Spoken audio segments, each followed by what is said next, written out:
Good morning. Look at you just peering down from the steps. Been doing some work online as usual this morning. I got the vlog done. We're finally caught up on that. I got through mail. My dad's at work. Megan went to Orange Theory Fitness. Photos are pretty much caught up on. I had to go through about 1,400 photos from the trip. Pictures on the iPhone, pictures on the T5i. Deleted about half of them. Just light was too low, shaky while driving, or bad through a wet windshield or whatever was wrong with them. Plus a lot of redundancy. I'll take a picture on the iPhone because I want to send it to people or post it now, but the T5i probably has the better shot. Although I'm noticing the iPhone XS actually took, in many cases, better photos than the T5i did for kind of color accuracy, HDR, and a wider angle lens, specifically at Horseshoe Bend.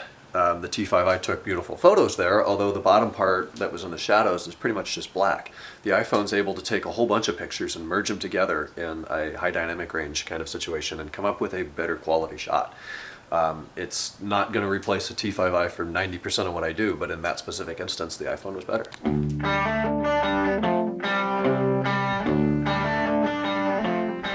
Realizing I did not show you yesterday what we kind of did a little project out here.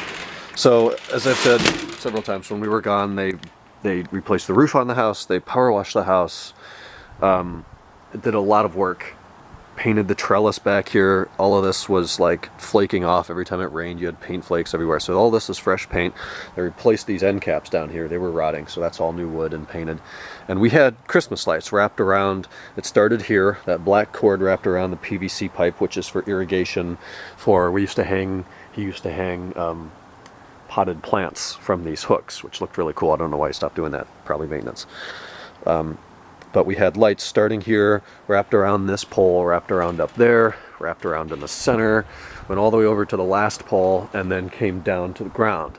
And of course, to paint this wood, that meant that it had to come off. So they kind of fell apart, I think, when you took them off. So we didn't want to do that again. So we got these things over at Costco. And this is just one string. It's 48 feet. I think there's 20 some lights on it. They're all LED. They take 1 watt per. So it's 24 watts to run the whole string. And we strung them up there. We were going to kind of swag down more, but then they were kind of too obtrusive. And then it ended way too short. And we didn't want to have to put another string on to only have 6 feet. And then what do you do with the other 30 feet, 30 or 42 feet? So we pulled them tighter. We put hooks in the 2x6 or 2x8s up there and put them on. We had to run, we have a watertight connection here, a white outdoor rated extension cord that goes up to the top. Then I crawled out on top yesterday on the trellis and stuck it in the 2x2s on top of the 2x6s or 2x8s.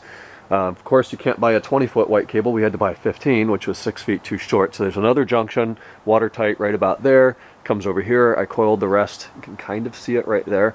Zip tied it, secured everything. The lights plug in, come over here. It illuminates the patio really well. More light than we had before, but not too much. And it's a nice color temperature of about 5,000 Kelvin, 4,500.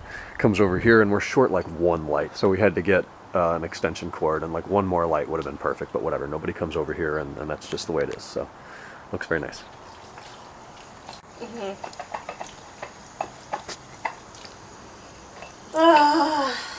Just tough. I'm going to try not to talk too loud because she's on the phone, but this clock was my grandparents' that they bought many years ago in Ohio. It's kind of a German clock. What does it say here? Something Germany. It was in their place when they moved out. It went to where my grandmother lived, and then when she passed a few months ago, we took it to Hudson, and it was in the basement there.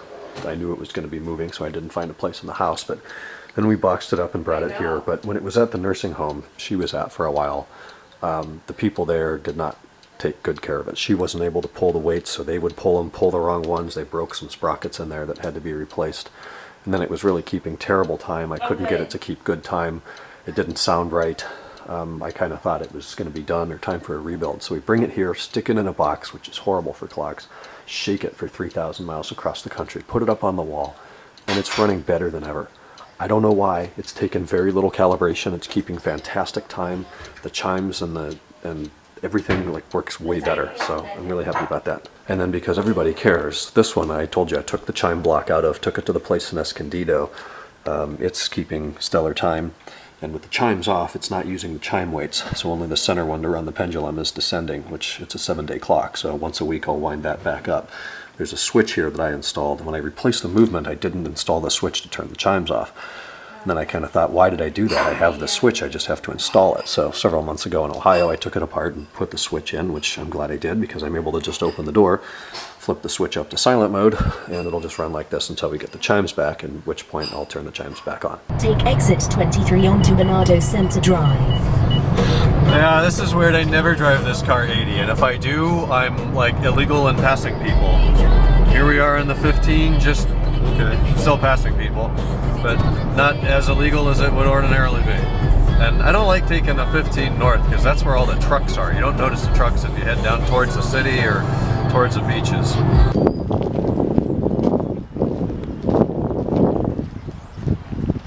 These are all of our retired service owners right here.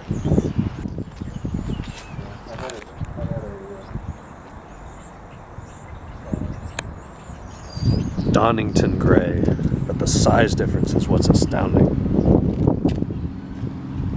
New one's a boat.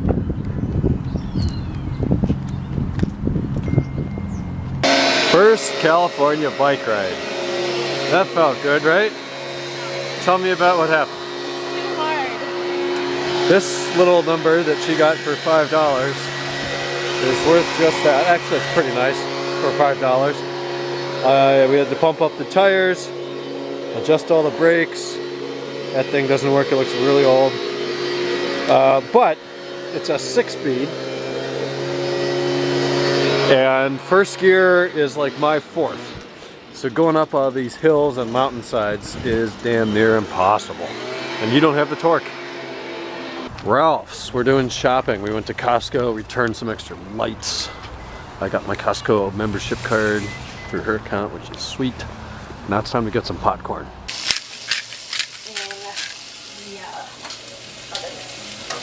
Where's the ham?